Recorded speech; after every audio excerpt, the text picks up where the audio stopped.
In today's Microsoft Excel tutorials video, we are going to see some of the important features of the if function in Microsoft Excel. Now we have already done a video about the if function in Microsoft Excel, and today we are going to focus on some of the features of this if function.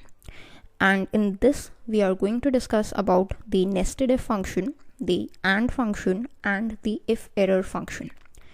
Now, all these three functions have an important feature of their own, and I will also be discussing that why are they used and what is their importance over the traditional if function. Now we already know the usage of the if function, which is used to evaluate a condition, and if it evaluates a true, then it follows some steps or procedures, and if it evaluates to be false, then some other procedures are followed. So that is the basic usage of the if function. And an extension of the if function is a nested if function. Now, a simple definition of a nested if function is a function or an if function inside of another if function. So this is an example that I have taken over here. First of all, I have taken an if function that is comparing the value of num1, and it checks that whether num1 is greater than 100, and if it evaluates to be true, then there is another if function. So this inside if function is a nested if function because it is present within some other if function. So if this value evaluates to be true, suppose in num1 we have something called 120, then this condition would be true because it is more than 100. Then it would check that if this value of num1 is greater than the value of num2, which is, if we take 30, so yes, 120 is greater than 30. So in that case, the output would be yes. And if it is not possible, so suppose instead of we have 130 as a value of num2, so num1 would not be greater than num2, and the output would be no. But if we have a value of num1 less than 100, if we have suppose the value of num1 as 30, then in that case this first condition would not be true, and this nested if function would not be executed, and only the else part would be executed, giving the output as never. So that is the usage of this nested if function, and this is what we are going to see over here. In this result one, we have written this syntax over here. So I'm just going to clear its contents and show you the syntax once again.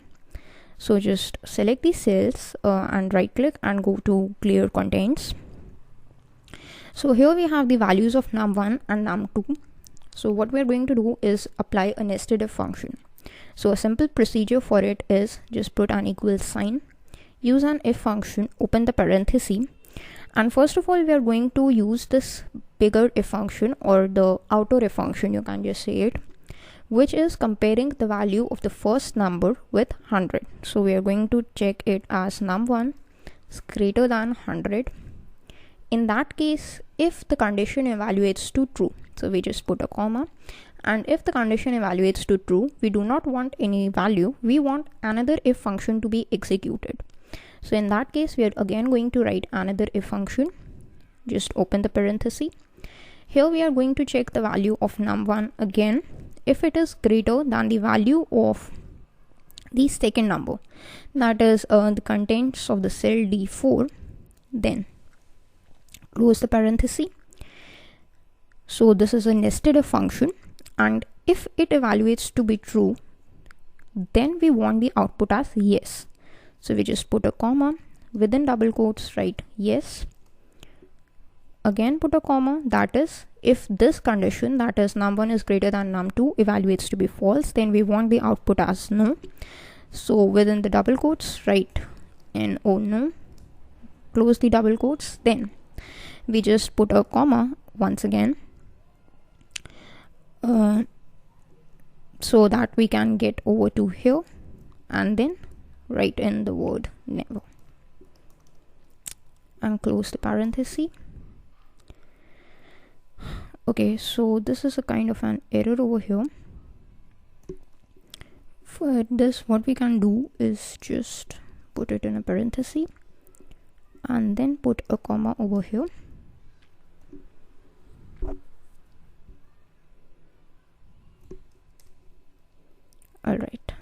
So we had just put in the comma after D4, we had put in a parenthesis after D4, which was not required. So this is the syntax, and press enter. So you will get the output as never, because num1 is not greater than 100. It is actually 100. So the first condition is false and the output is never.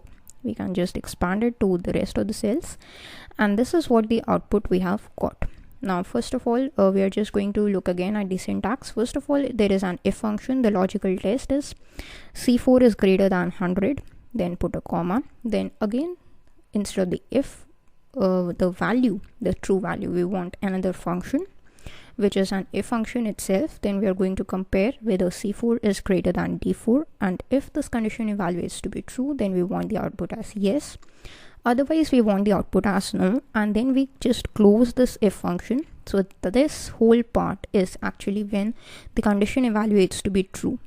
Then we just put a comma, and this never is executed if the value of num1 is not greater than 100.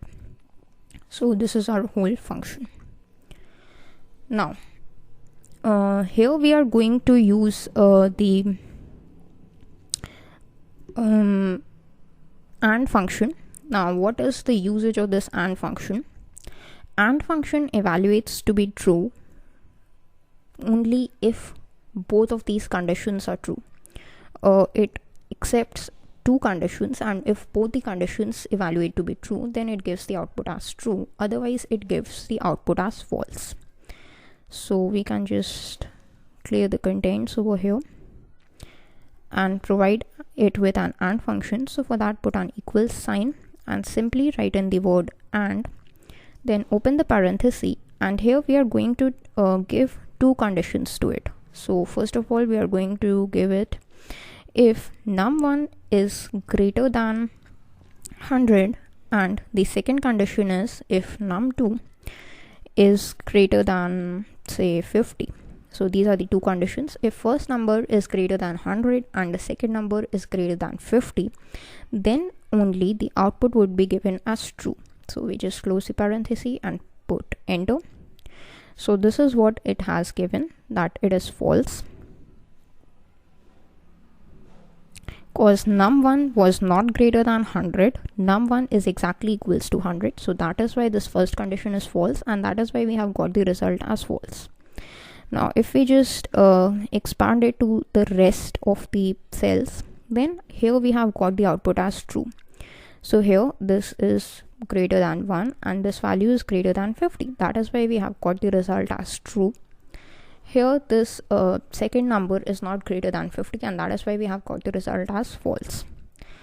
And in this case over here, 70 is not greater than 100, and as well as 38 is also not greater than 50. So that is why both the conditions are false, and that is why we have got the result as false. So this is the working of the AND condition, and it can be used very easily whenever we are trying to compare two conditions or even more than two conditions as well.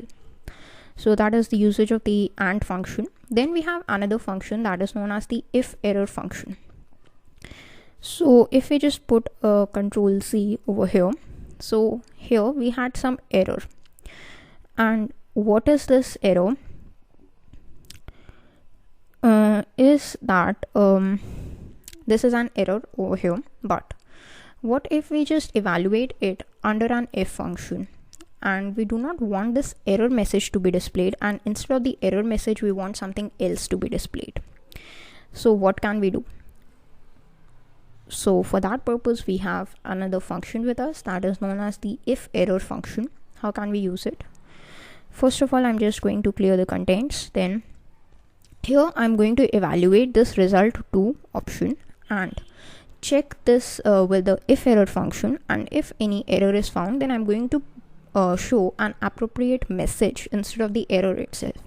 And why are we doing this? Because there are many times when the data you have presented gets some error in calculation, or the data is not present. But if you just show that erroneous data to somebody else, it would give a bad impression. So instead of showing the errors, you show something else.